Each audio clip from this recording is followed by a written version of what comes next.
fruto dos nossos corações, que o Senhor possa abrir os nossos entendimentos, meu Pai, que o Senhor possa nos capacitar cada dia mais e mais, Senhor, que a sua honra, a sua glória, meu Pai, venha inundar a nossa alma, que a nossa alma venha ser cheia pelo Teu Espírito, pela Tua presença, meu Pai. Fala em nossos corações, meu Pai, em nome de Jesus. Amém. Amém. Aleluia.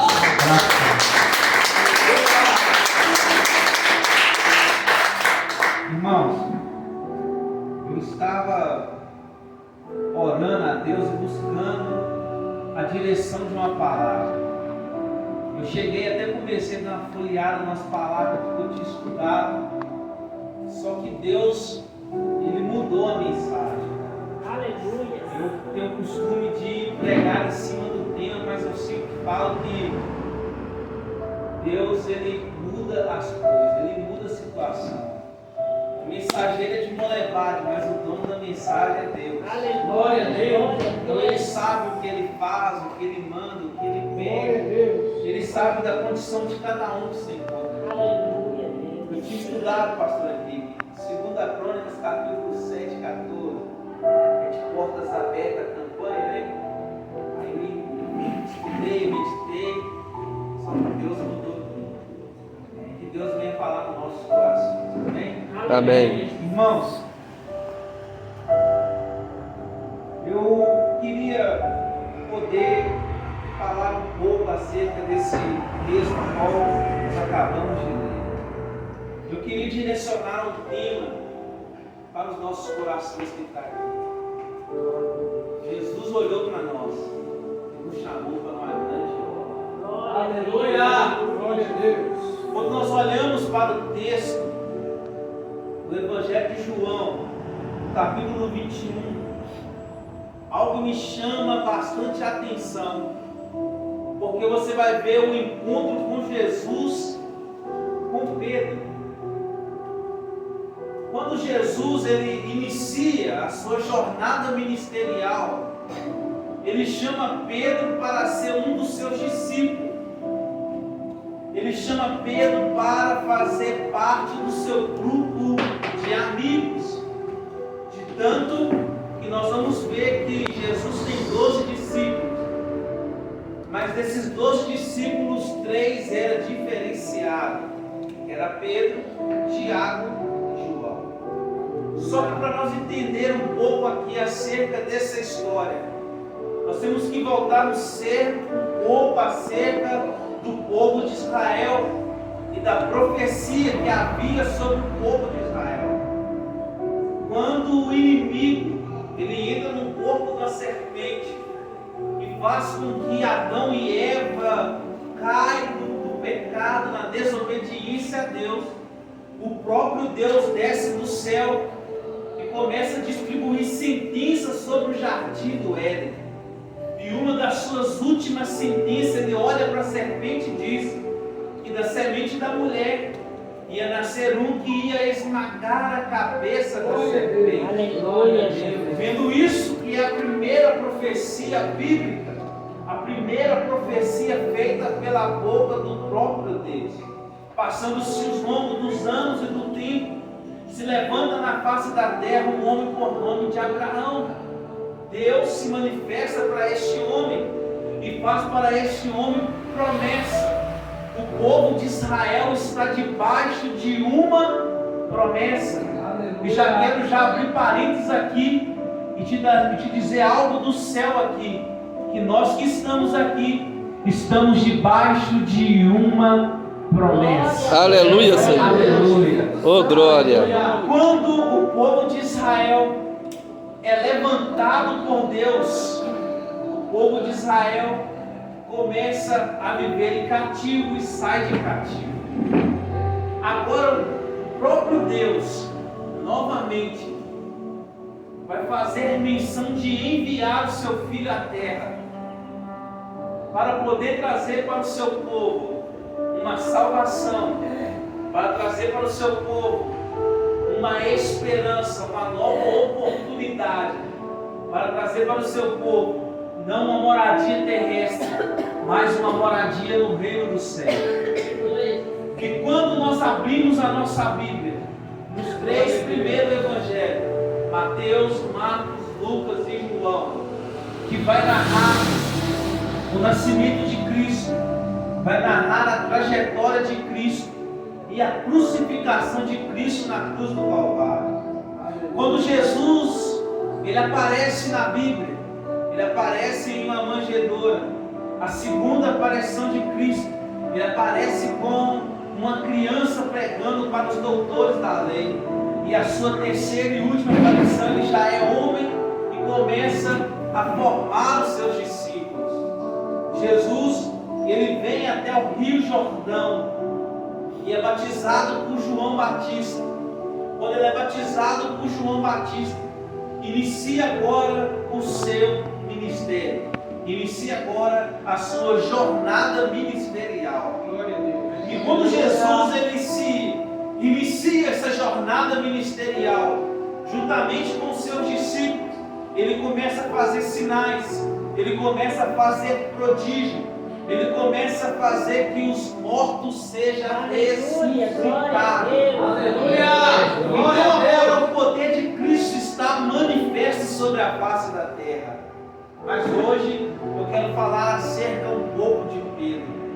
Quando Jesus começa a selecionar os seus discípulos, começa a chamar homens para uma obra, nós vamos ver que cada discípulo de Cristo tinha uma personalidade. Cada um dos seus discípulos tinha um gênero diferenciado do outro. Mas Pedro tinha o gênero forte. Quando você olha para a biografia de Pedro, quando você vai ler, você vai estudar, você vai ver que Pedro era o tipo de ser humano que antes de pensar ele já tinha falado, ou quando pensava ele já tinha dito. E Pedro era pescador da terceira geração.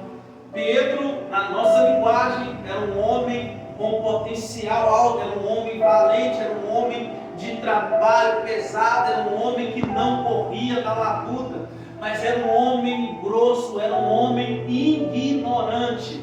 Nós vamos ver que Pedro ele não vai passar sobre os doutores, não vai passar sobre o bar mitzvah. Pedro vai fazer segundo a profissão do seu pai. E quando Jesus aparece na praia, grava comigo, Jesus aparece na praia e vê Pedro que ele está pescando, ele vai entrar dentro do barco de Pedro e vai dizer para Pedro: vamos voltar para o mesmo lugar onde você estava. Imagina Pedro olhando aquele céu dizendo: opa, quem é você? Eu fiquei aqui a noite toda tentando pescar e não pesquei nada, não tive sucesso nenhum. E quando ele volta para o mesmo lugar e já lança a rede, a Bíblia vai dizer que se houve uma pesca maravilhosa. Glória a Deus! Houve um resultado que Pedro não esperava. E quando Pedro termina de pescar, o Senhor Jesus olha para ele e fala assim: ô Pedro, a partir de hoje você não pesca mais peixe, mas você vai pescar homens. Na nossa linguagem original vai dizer almas. Deixa eu te dizer uma coisa aqui: Jesus vai entrar no seu barco, vai mudar o cenário da tua vida e vai liberar para você uma promessa. Eu quero bater nessa tecla aqui hoje. Promessa. Aleluia. Aí parece que Pedro entendeu o mistério daquela pesca, Pedro entendeu o mistério daquelas palavras. E ele agora começa a andar com Jesus. Ele começa a ver os milagres na vida de Cristo. Glória a Deus. Ele começa a ver as transformações que Cristo fazia. Ele vai ver Jesus curando um cego de nascença. Ele vai ver Jesus dentro do templo curando uma mulher de mão mirrada. Ele vai ver Jesus curando um paralítico que mais de 38 anos estava no estado a qual ele se encontrava, paralítico há muitos anos. Ninguém jogava ele dentro do poço. Ele vai ver Jesus entrando numa cidade pequena e ressuscitando o filho de uma viúva. Aleluia. E toda vez que Jesus vai chamar para um diálogo íntimo os seus discípulos, vai revelar para os seus discípulos aquilo que ele não revelava para a multidão. Quando Jesus conversava com a multidão, ele conversava em meio de parábolas, mas para os seus discípulos ele revelava os maiores segredos.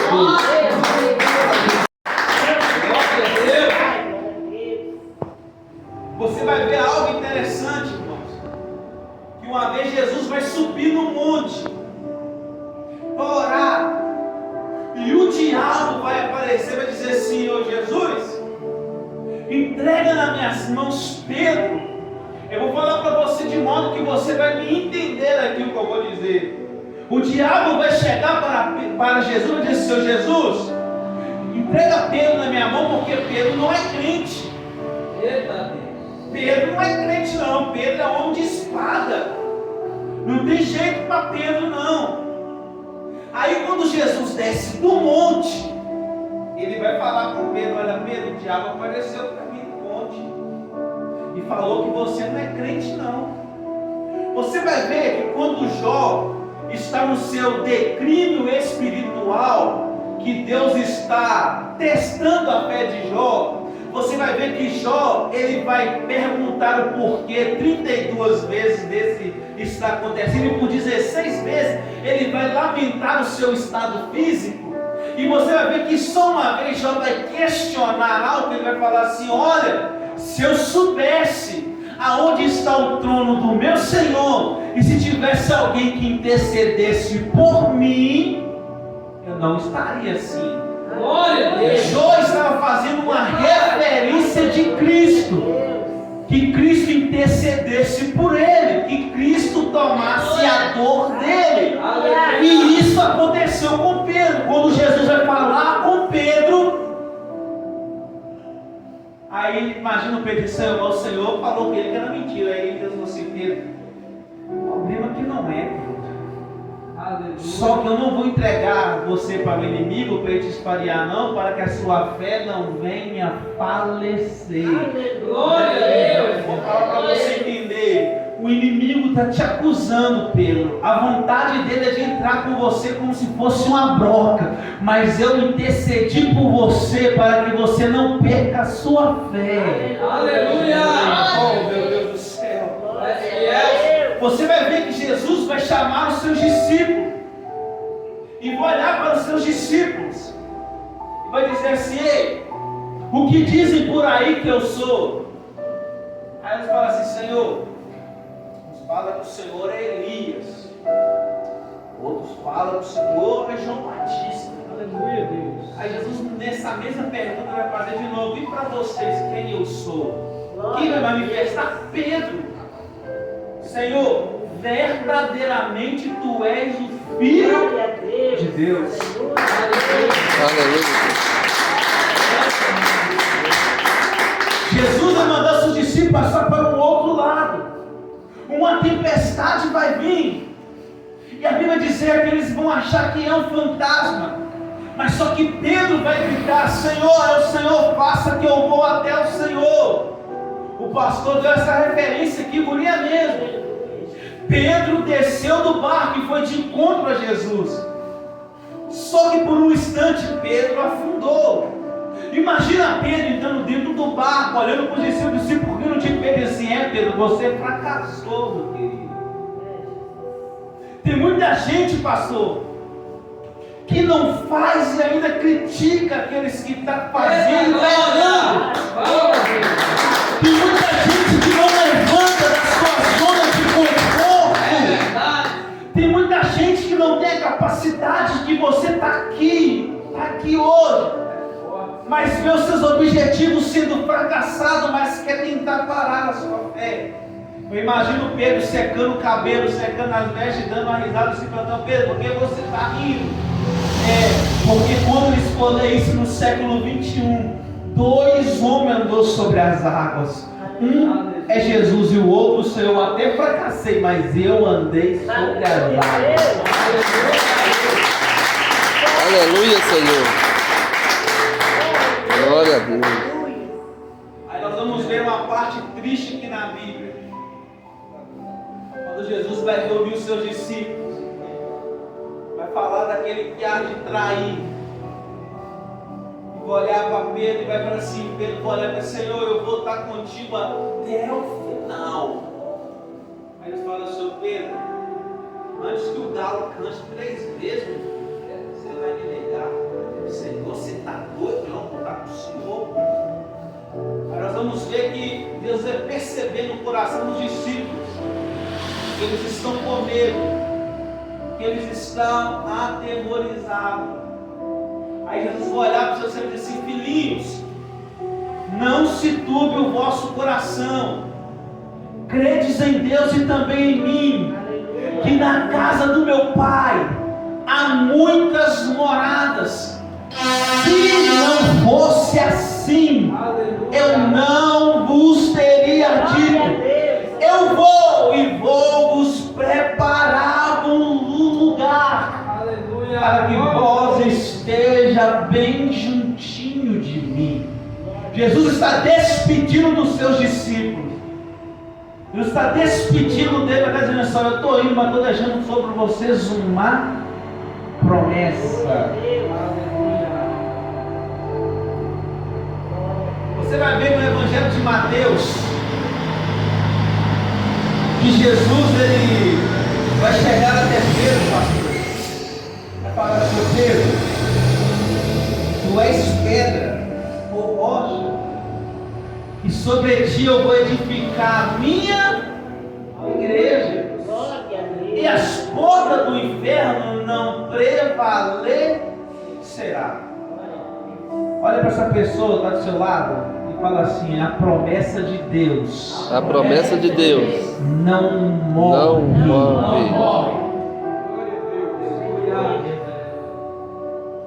Aí Jesus faz esse diálogo todo com os seus discípulos, sobe para o alto do monte, começa a orar ao Pai. Nós que estamos aqui já sabemos da história. Ele desce, pega Jesus, leva para um lado, leva para o outro, e não se acha sequer uma acusação sobre Jesus. E quando Jesus agora está com a cruz do Calvário nas costas, subindo o monte do Gólgota, recebendo canada, chicotada, Pedro está no meio da multidão. Alguém vai olhar para Pedro e vai falar assim: oh, você andava com ele. Aí Pedro fala assim: eu não. Opa, você fala igual ele. E eu? Pedro ficou nervoso e falou assim: rapaz, o seu jeito é o jeito dele. E o galo não tinha nem cantado ainda. E a profecia de Cristo se cumpriu: Pedro vai negar Jesus. É verdade. Ele negou Jesus. Ele não estava com Jesus até o final. A profecia de Pedro foi embora. Ele falou assim: Senhor, eu estou com o Senhor até o final. Quanta gente já olhou para você e disse: não, estou com você nessa dor, eu estou com você nesse processo. Aí quando você pega o telefone para ligar da caixa postal, o WhatsApp só visualiza, não te responde. Aí você vai olhar e você está sozinho. Aí a Bíblia vai dizer que Pedro e outros discípulos, e alguns foi até para a cidade de Emaús, mas o Senhor encontrou com eles, vai voltar a fazer a mesma atividade. O que você fazer? Voltar a pescar. Eles voltam a pescar. Aí Jesus aparece para umas mulheres, o nome de Maria. Você vê isso lá em Marcos 16. E o Senhor vai olhar para ela e falar assim: oh, vai lá e fala para os meus discípulos e a Pedro para ir para Galileia. Olha para você ver, fala para os meus discípulos e para Pedro para ir para Galileia. Irmãos, vem comigo aqui. toda sinceridade. Você vai chamar para uma reunião uma pessoa que te feriu, uma pessoa que você depositou a sua confiança, mas traiu ela. Você vai mandar chamar para um encontro importante, porque o encontro que Jesus está chamando aqui é para um encontro importante. Quando ele manda ir para Galileia, você pode ir lá em Atos dos Apóstolos, capítulo 1, versículo 6, que ele vai dizer para os seus discípulos, para o varão Galileu, que ele estava indo já na sua ascensão, mas que viria sobre eles o Espírito Santo. Você, na sua mente humana, você vai pegar uma coisa de valor, tanto faz, valor financeiro e sentimental, e entregar na mão de pessoa que te feriu e te traiu. Você vai fazer isso, vai pegar a chave do seu carro que você lutou, deve estar pagando parcela até lá e falar assim: irmão, você me traiu, toma a chave do meu carro, pode ficar, passa para o seu nome. Eita Deus. Irmão, eu lá vou casar, você me traiu, você vai ser meu padrinho. Irmão, minha esposa teve um filho, eu quero que você seja padrinho desse. Se ele faltar na terra, eu quero que ele te respeite. Jesus estava pegando coisa de valor, que é a pessoa do Espírito Santo, e dizendo assim: chama Pedro, porque tem para ele também. Glória a Deus. Chama ele. Só que Pedro estava tão abalado, tão decepcionado, que ele foi voltar a fazer as suas velhas práticas. Só que Jesus não vai conformar com isso. Se você ler o capítulo 21 todo, eles estavam à beira do mar da Tibéria. Vão dizer que eles tentou pescar, mas não pescou nada. E a Bíblia diz que Jesus já estava na praia, com a brasa cheia, com a brasa acesa e com peixe assando. Tem muita gente que se decepciona no meio do evangelho. Tem muita gente que passa algumas situações que abandona o seu chamado, que abandona o seu ministério. Chega perto do pastor e fala: pastor, não quero mais fazer parte do ciclo de oração, não quero mais fazer parte de nada na igreja, porque eu estou ferido, eu estou machucado. E a proporção disso é te levar para você voltar para as velhas práticas. Glória a Deus. Quando você vai se afastando das promessas de Deus, automaticamente a sua mente começa a puxar para as coisas lá de fora. Aí você começa a pitar o cigarro, a beber. Quando você assustar, você já está afundado no lamaçal do pecado. Você já está afundado, que não consegue mais olhar para as promessas de Deus. Aí você olha para a sua realidade e vê que ela é oposta daquilo que você sonhou, oposto daquilo que você arquitetou um dia. Você olha, eu estou debaixo de tanta promessa, já vieram tantos profetas, já falou comigo, mas isso não está acontecendo. Eu vou desistir, eu vou parar, eu vou abandonar a fé. Eita Deus. Mas Jesus ama a gente tanto, que Ele está na beira da praia, com aquilo que nós foi buscar lá no mundo, e dizer: o que você foi buscar lá, já tenho aqui assando.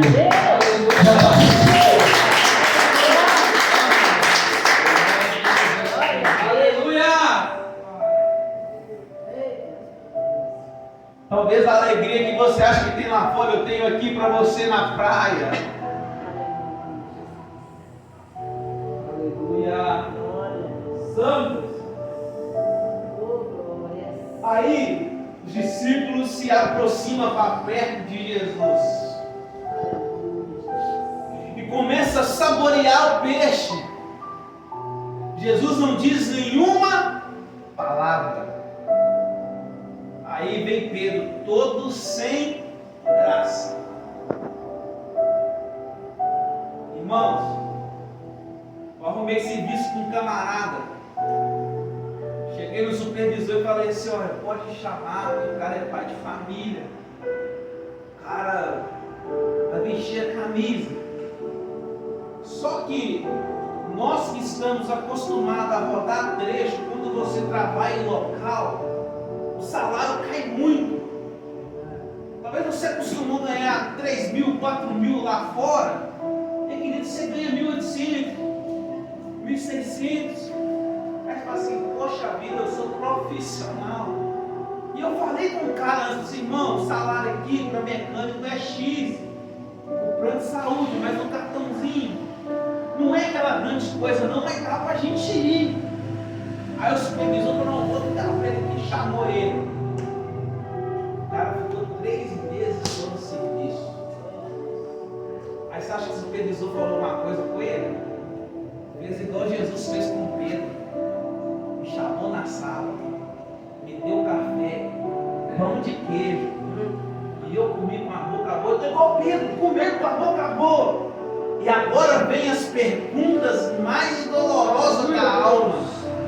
E agora que vem a revelação de todas as coisas. Jesus vai olhar para ele, vai deixar ele comer o peixe, saborear o mel. Apareceu Pedro, filho de Jonas. Você me ama?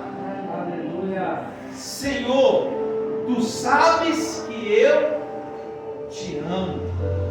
Pode comer de novo, Pedro, mas apacenta os meus cordeiros. Aí Pedro está comendo de novo. Quando ele termina, Simão, filho de Jonas, tu me amas? Senhor, tu sabes que eu te amo. Aleluia. Apacenta minhas ovelhas. Quando Pedro termina de comer pela terceira vez,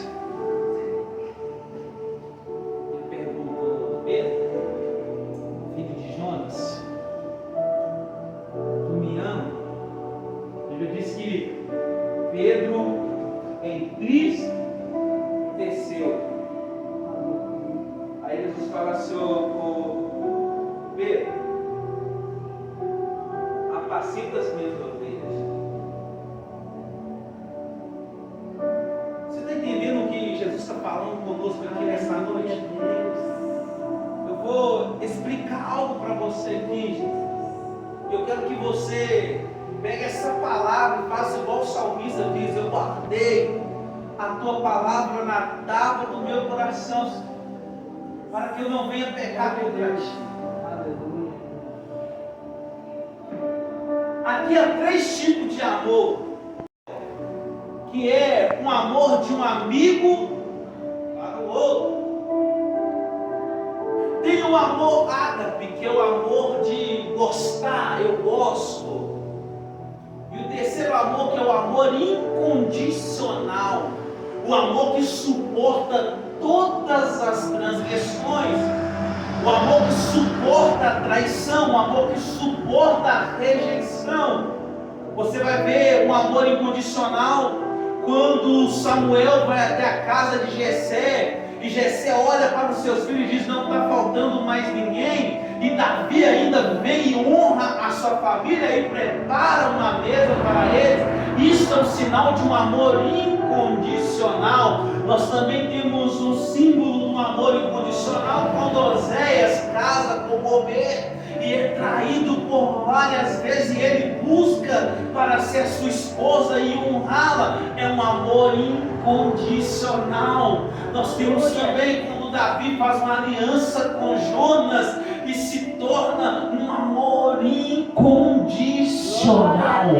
Aleluia. Eu falei que eu ia bater na tecla promessa, e eu vou terminar essa mensagem com a palavra promessa.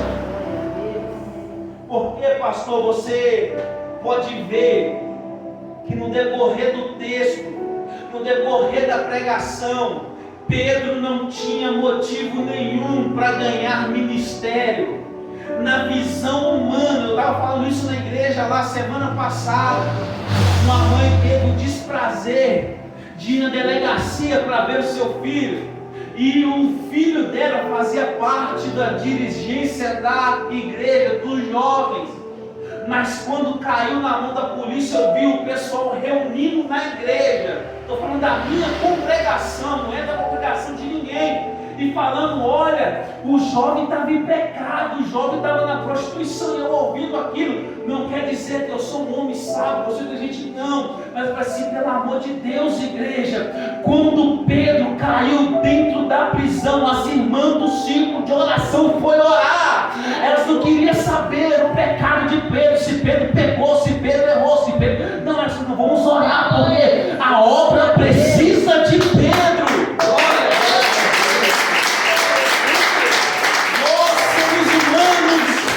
Queremos achar justificativa. Se o irmão cair e voltar para a igreja, o pastor der a oportunidade, a gente sai da igreja.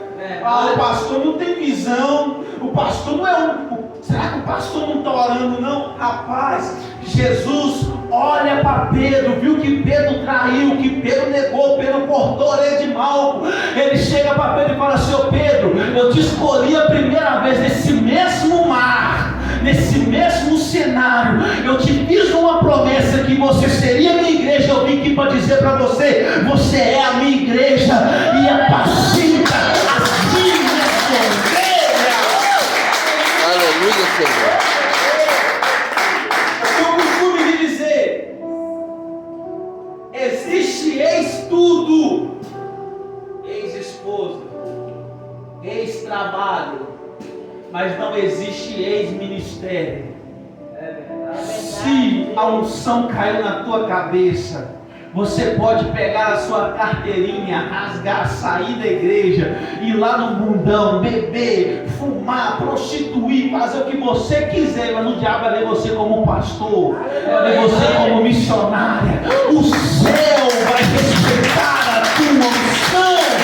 Jesus olhando para Pedro, dizendo: Pedro, eu sei que você errou, eu sei que você caiu, mas eu estou dizendo para você: você é o meu pastor, rapaz.